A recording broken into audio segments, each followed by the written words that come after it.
Broadcasting from the business capital of the world, this is the Podcast Business News Network. We are back here with Dr. Rameet Singh. Excited to have her here. This is her second time back on the show. And today we're going to start off by talking about 5 keys of awakening. That's right. The personal power, freedom to be the real you. Please, Doctor, introduce yourself to our listeners today. Yes. So my name is Dr. Rameet Singh. I'm a doctor of counseling psychology, a life coach, psychotherapist, and also a speaker and author. And what I specialize in is working with women in holistic mental health, where I integrate divine feminine healing along with psychology and spirituality. So the real core work that I love to do with all my clients is looking at how we can release stuck emotions, limiting subconscious thoughts, and also blocked energy by marrying psychology and goddess energy. Amazing. Well, thank you for being here. So, how can we reach you? Just also establish the website or best forms of contact? Absolutely. So my email is Dr. Rameet, Rameet, Dr. Rameet lovelife@gmail.com. And the same for my website. It's Dr. Rameet, Rameet, lovelife.com. Perfect. Thank you so much. All right. So let's talk today more about the title. It's personal power, right? The freedom to be the real you. So can you tell us a little about why it is important to speak about the subject and what do you want our listeners to know? Yes.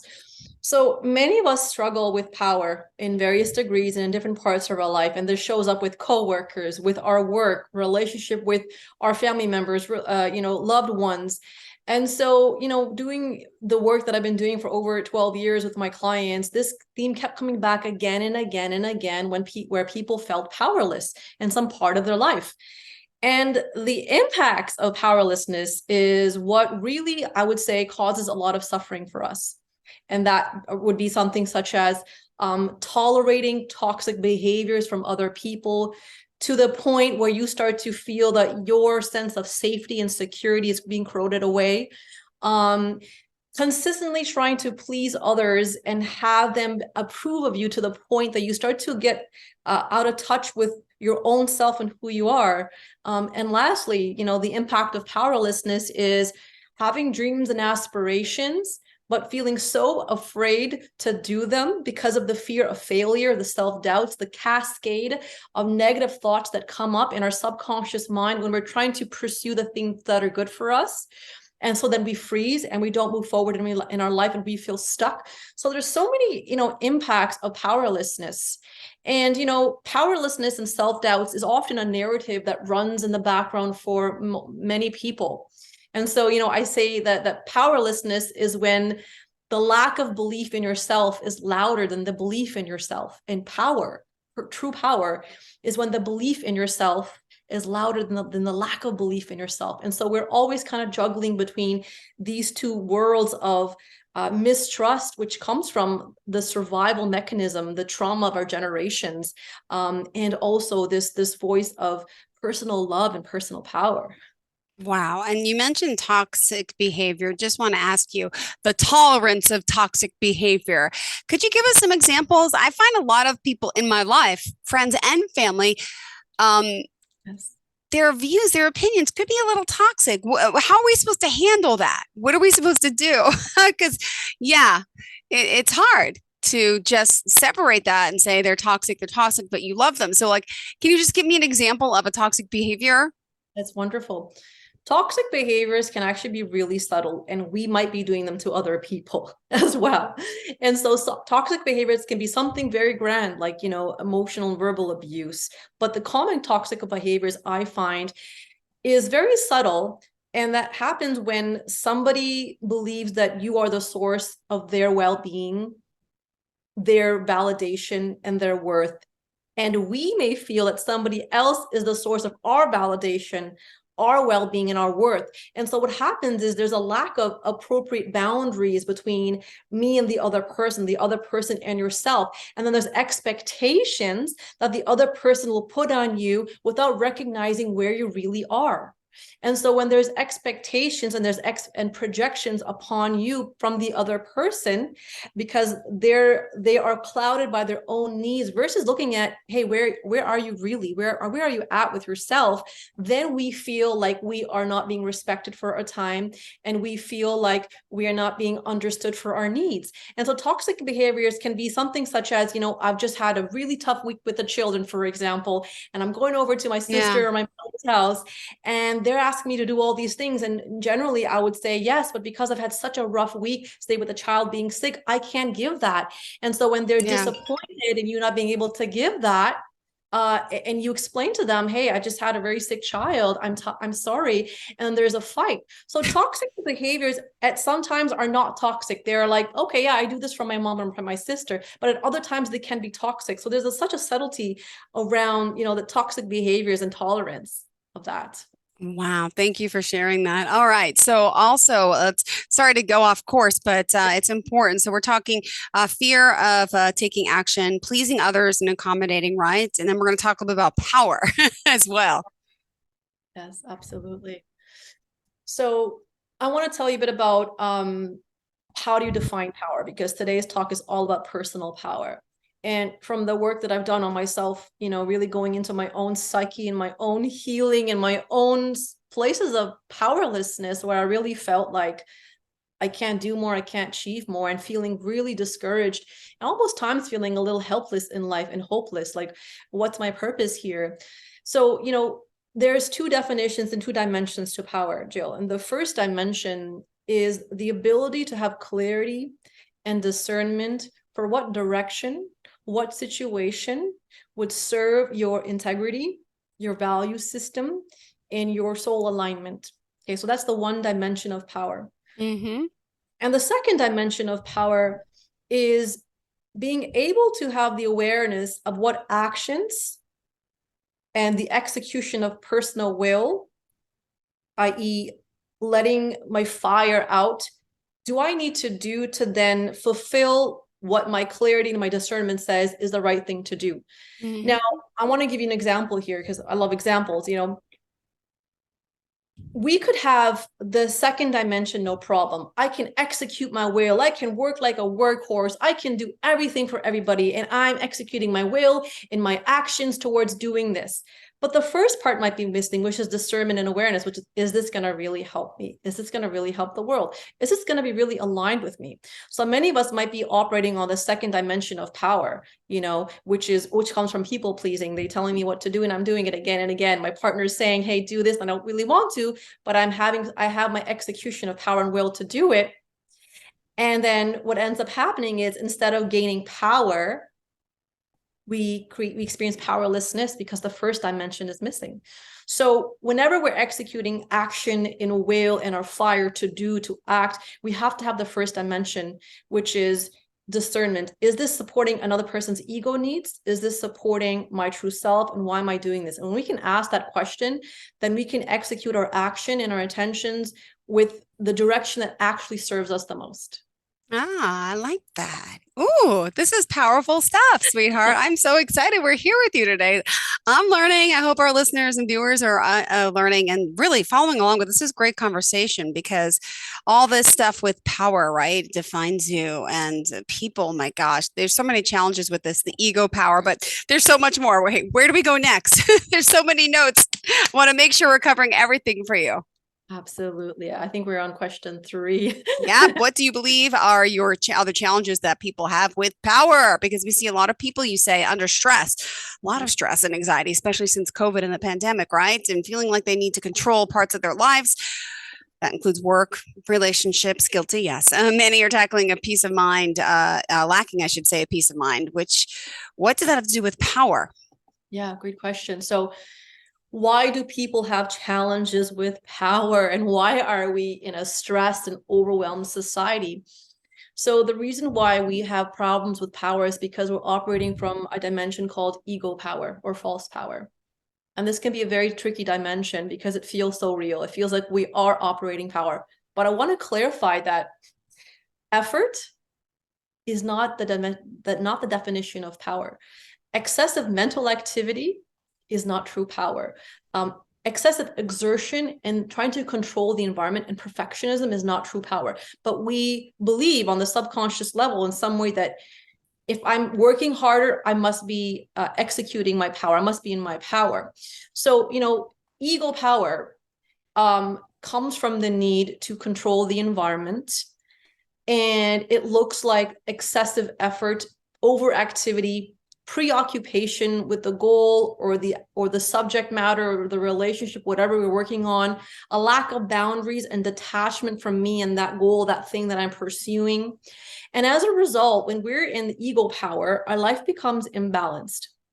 And we start to feel, Jill, that all our energy and all our attention is being directed towards one little aspect of my life, like the work or the relationship or the boyfriend or the girlfriend.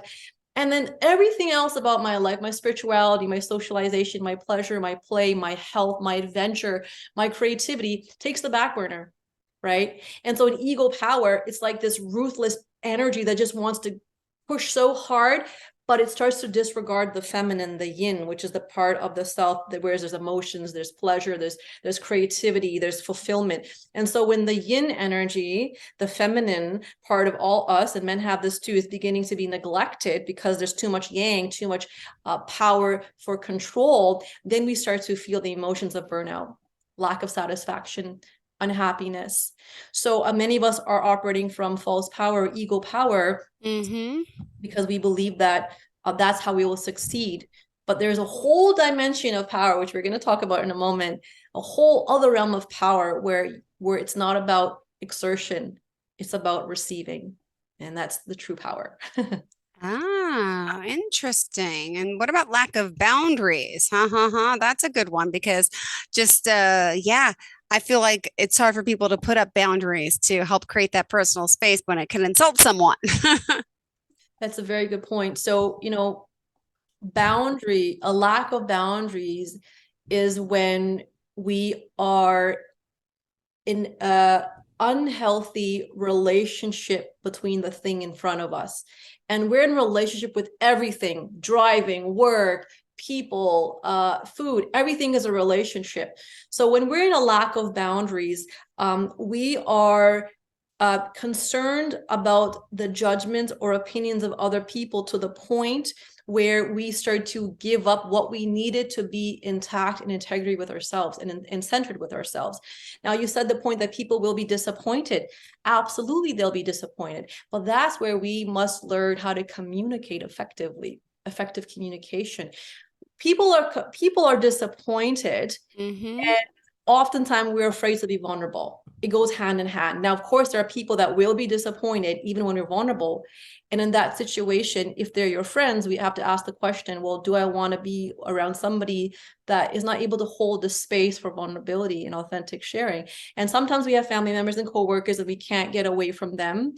And at that time, we have to be able to be okay with others being disappointed in us, because the chances are that if there's somebody in your life that's constantly disappointed in you for not meeting their needs, then you are in a cycle of giving your power away, and it's not worth it.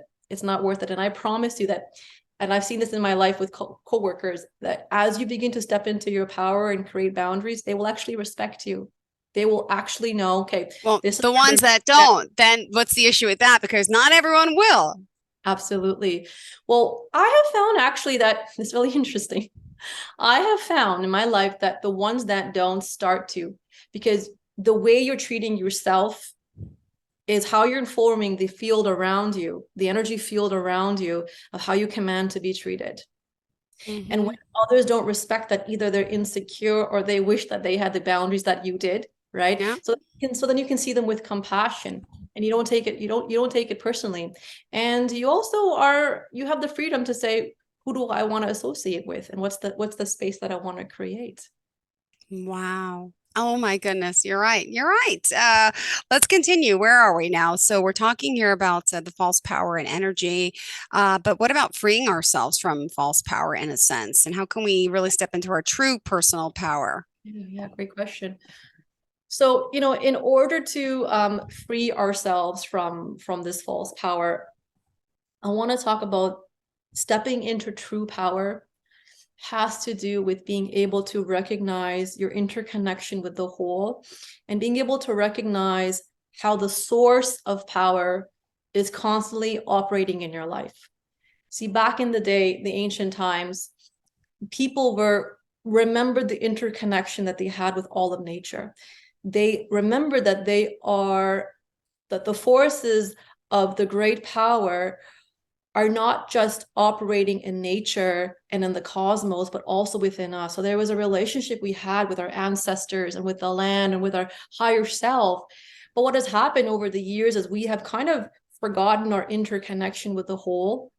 And because of that, we've lost the sense of power being a dance and a relationship where we are being supported and guided through the mystery, the unseen, right? And so because of that, we have taken this sense of I'm separate, I'm disconnected, I can't trust the mystery, I can't trust life, it's all on me, and I got to do this myself. And there's no space for the unseen, there's no space for the mystery, there's no space for spaciousness and allowing and receiving. So the first step is to begin to have a relationship with the whole and recognize your interconnection with the source of power by taking time out of your day and out of your life to pause and to meditate or to do the practices you need to do to come back to yourself, right? So that's the first practical step that we need to do. It's really about shifting. It's about shifting our consciousness and our perception of who we are to tap into true power, right? Now, the second thing that I want to say that one must do to begin to tap into personal power, and to talk about this in the Bhagavad Gita, that great yogic text about how to work with non-attachment, how to free yourself from the karma, the maya, the illusion of the world that can feel like it grips us so much so that we get enmeshed with everything outside of us and we don't realize who we are, is beginning to practice non-attachment to the outcome. And that might sound hard to do, but you begin to practice non-attachment to the outcome when you no longer have the outcome determine your worth and your value and your identity. When we are so attached to the outcome, it's often because we believe that the outcome will give us a sense of validation, worth, and value. And it basically make the outcome everything. And if the outcome crashes, our identity crashes. And, I've seen this with university students in the news where, a child is suicidal at age 18 because they didn't pass that exam, right? So much of the self is enmeshed with outcomes. And that's where we become very attached in false power. And so the teaching here, Jill, is how to disidentify and detach from the outcome has to do with beginning to recognize that you're more than the outcome. Again, it goes back to coming back to your true nature, right? So that's the second dimension of being in your true power. Thank you so much. So it's exciting to have you here. We got to remind everyone who we're talking to how we could reach you. We still have more to talk about. So Dr. Rameet, share your website and information. Yep. So you can reach me at my website, Dr. Rameet, Rameet, lovelife.com, drrameetlovelife.com. And on my website, you can look at ways to connect with me and also join me for a journey of feminine healing and transformation, which is the work that I do with women. Beautiful. All right. So where are we now? We're still into our topic of conversation. If you are just tuning in here, personal power, freedom to be the real you, just so if you are wondering what we're talking about. And as a holistic life coach, Dr. Rameet's here talking about, this personal power and some setbacks, but also the good news is, we could really step into this personal power and do great things for ourselves. Right. So true power, we're talking about freeing ourselves from false power. How do you know what's true personal power? How do you it gets confusing. Absolutely. Yes. So, as I was just mentioning, true personal power, when you're in true personal power, the task that you're doing no longer is a source of tension for you or stress for you. You're doing and you're acting when you're in true power from the place of surrender. Okay. Surrender, alignment, trust, and flow. And you're not preoccupied, most importantly, with the outcome or preoccupied with future thoughts What's going to happen? Who's going to like this? Where is this going to go? Okay. Your work in your task is no longer robbing you of the present moment and a peace of mind when you are in true power. When you are in false power is going to look like the task at hand, the situation, the relationship robbing you of your peace and your present moment. And so that's why a lot of us are unhappy. There's depression, there's anxiety. So, as we work on being in true power and work on really recognizing that true power comes from being able to still your mind, being able to prioritize the pleasure and the joy of now, and being able to prioritize being in the present moment, and being able to prioritize finding the sense of who you are, not from what you're attached to or what you can achieve. Okay. And this for many will require a soul journey, but the sense of who you are coming from your own presence, from your own core self. When you can start to tap into that dimension of who you are, then you automatically summon true power. And when you summon true power, I want to really hit home with this point. When you are in true power, the things that you can do are much greater than what your ego can do. When you're in your personal power, the things that flow through you and what is manifested for you and around you is beyond what your mind can comprehend. And a lot of great masters and a lot of great teachers and a lot of great humans, when they operate from true power, that's when we can impact millions of people on the planet. Right. Perfect. Oh, beautiful. Thank you so much. What else is next, Rameet? We have just 4 minutes left in the show. So what else did you want to get to for today? I want to do a little process with everybody, a practical process where we can tap into the energy of true power, and I'll give it about 3 minutes. How does that sound? Sounds good to me. Go for it. Okay.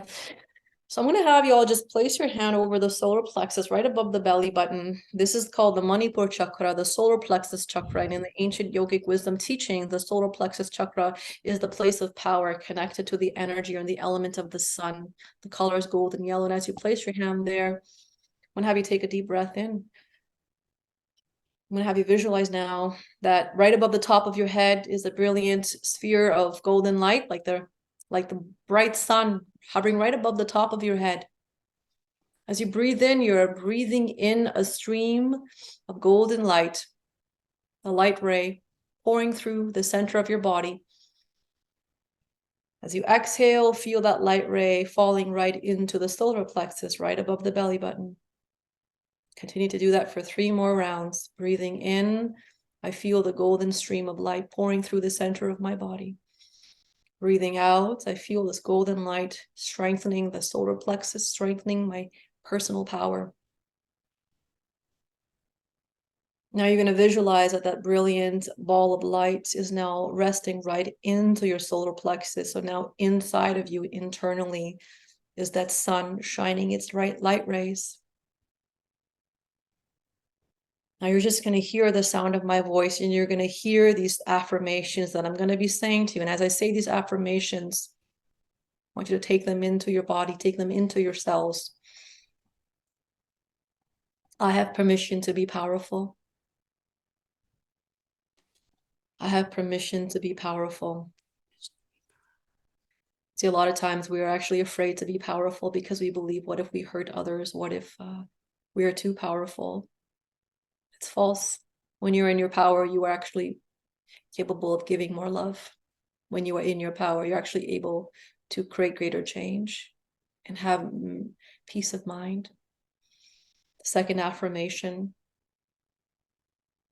I allow the source of power to flow through me. It is safe for me to surrender. I allow the source of power to flow through me. It is safe for me to surrender. So true power is also about yielding and allowing, and knowing that it's safe to surrender, to lean back, to be held, and to give yourself the permission to nurture yourself. The last affirmation is, when I love myself, I am powerful. Beautiful. When I love myself, I am powerful. Yes. Thank you so much. We are out of time. Dr. Rameet Singh, remind us of how we can reach you one more time. Absolutely. My email, Dr. Rameet, DRRAMEET, lovelife@gmail.com. My website, drrameetlovelife.com. And you can check out my offering called The True Feminine Rising, a 3-month journey with me, an online program where we work together and you get this beautiful 12-week curriculum of working with psychology, spirituality, and goddess work. So reach out, please. And lastly, you can check out my website. On my website, I have a little section called The Keys to Awakening. And on that section, you can find a gift for today, which is going to be a meditation for power that you can listen to and really tap into your power. Thank you so much. Have a great day, sweetheart. Are you looking for even more of the podcasts and hosts that you love? The Podcast Business News Network is proud to announce that you now have even more ways to listen live. Check out the MyTuner Radio, online radio box, and Simple Radio apps on iOS and Android, or find us online. Search for Business News Network on mytuner-radio.com, or search Podcast Business News Network on streama.com and onlineradiobox.com/US. Take your podcasts on the go and don't miss a minute of the action.